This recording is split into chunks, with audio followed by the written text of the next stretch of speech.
റമദാൻ കഴിയുമ്പോഴേക്ക് നബി സല്ലല്ലാഹു അലൈഹി വസല്ലം പറഞ്ഞ മോശമായ അവസ്ഥ നമ്മൾ പേടിക്കേണ്ടതുണ്ട്. നബി സല്ലല്ലാഹു അലൈഹി വസല്ലം പറഞ്ഞില്ലേ, റഗിമ അൻഫു റജുലിൻ അദ്റക അലൈഹി റമദാൻ സുമ്മ ഇൻസലഖ ഫലം യുഗ്ഫർ ലഹു. ഒരുവന്റെ മൂക്ക് അത് മണ്ണിൽ തട്ടി അവൻ നിന്യനാകട്ടെ, അവൻ നശിച്ചു പോകട്ടെ. കാരണം എന്താ? അവന് അദ്റക അലൈഹി റമദാൻ അവന് ലഭിച്ചു. സുമ്മ ഇൻസലഖ ഫലം യുഗ്ഫർ ലഹു, റമദാൻ അവന് ലഭിക്കുകയും റമദാൻ പോവുകയും ചെയ്തു, പക്ഷെ അവന്റെ പാപങ്ങളൊന്നും പൊറുക്കപ്പെട്ടിട്ടില്ല.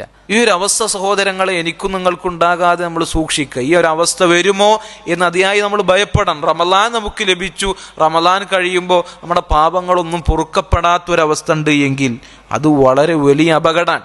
ഇബ്നു റജബ് റഹിമഹുല്ലാഹ് അദ്ദേഹം തന്നെ പറഞ്ഞതായി കാണാം, ലമ്മാ കസുറത് അസ്ബാബുൽ മഗ്ഫിറതി ഫി റമദാൻ, റമദാനിൽ അല്ലാഹു സുബ്ഹാനഹു വ തആല പാപമോചനത്തിനുള്ള ഒരുപാട് കാരണങ്ങൾ ഒരുക്കി വെച്ചിട്ടുണ്ട് എന്നാണ്. ലമൻ സാമ റമദാന ഈമാനൻ വഹ്തിസാബൻ ഗുഫിറ ലഹു മാ തഖദ്ദമ മിൻ ദംബി വമൻ ഖാമ റമദാന ഈമാനൻ വഹ്തിസാബൻ ഗുഫിറ ലഹു മാ തഖദ്ദമ മിൻ ദംബി വമൻ ഖാമ ലൈലത്തുൽ ഖദ്രി ഈമാനൻ വഹ്തിസാബൻ ഗുഫിറ ലഹു മാ തഖദ്ദമ മിൻ ദംബി. ലൈലത്തുൽ ഖദ്റിൽ നിന്ന് നിസ്കരിക്കുക, റമദാനിൽ നോമ്പനുഷ്ഠിക്കുക, റമദാനിൽ നിന്ന് നിസ്കരിക്കുക, ഈമാനോടെയും പ്രതിഫലേച്ഛയോടെ ഇതൊക്കെ ചെയ്തു കഴിഞ്ഞാൽ അവന്റെ പാപങ്ങൾ പൊറുക്കപ്പെടുന്ന.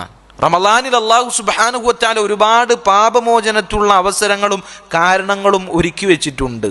എന്നിട്ടും കാനല്ലദീ തഫൂതുഹുൽ മഗ്ഫിറതു ഫീഹി, ഇങ്ങനൊക്കെ അല്ലാഹു സുബ്ഹാനഹു വ തആല ഒരുക്കി വെച്ചിട്ടും ആ റമദാൻ മാസത്തിൽ മഗ്ഫിറത്ത് തടയപ്പെടുന്നവൻ, മഗ്ഫിറത്ത് നഷ്ടമാകുന്നവൻ മഹ്റൂമൻ അശദ്ദൽ ഹിർമാൻ, അങ്ങേയറ്റത്തെ നഷ്ടക്കാരനാണ് എന്ന്.